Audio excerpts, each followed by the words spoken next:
So, we've got to take our lessons from this. It's been great winning games in the last few weeks, but when you get beat in a game like that, and there hasn't been a lack of effort, there's been a lack of something else. And that might be a little bit of detail stuff, a little bit of diligence, a little bit of smartness, a number of different ways that, unforced errors, different things like that.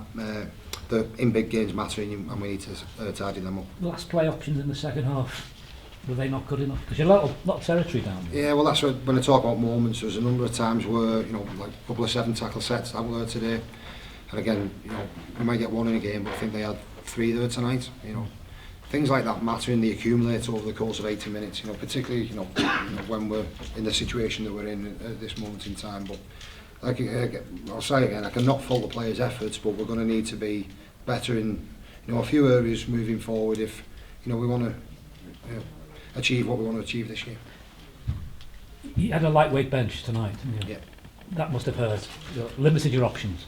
Yeah, it's that's where we're at this moment in time, and obviously when you carry an outside back on the bench like we did John Bennison, you really for him to get on the field, an outside back has to go down.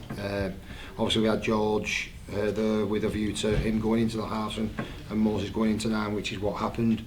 Young kid on debut there, Leon, and obviously was rotating those middle units, those bigger fellas, and disappointing for Leon that I couldn't give him longer out there, but at the end of the day he's made his debut for Saint, so it's a huge moment for him. Any mitigation in the fact that you've lost more players this week or in the build up to this week than perhaps inside you played like Mark Percy?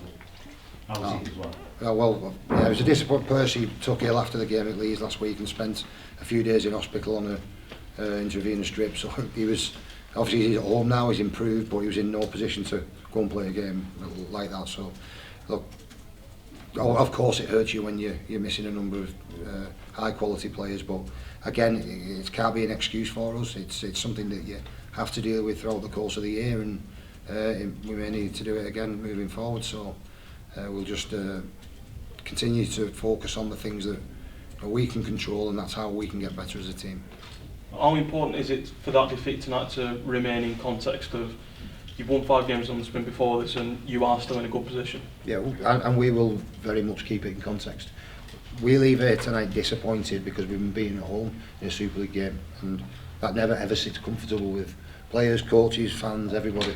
But like you say, we've come a long way in 4 or 5 weeks, and we got a timely reminder tonight of the improvements that we're going to need to make moving forward. So if we do that, and it doesn't feel like it right now, but it could just be a positive for us moving forward.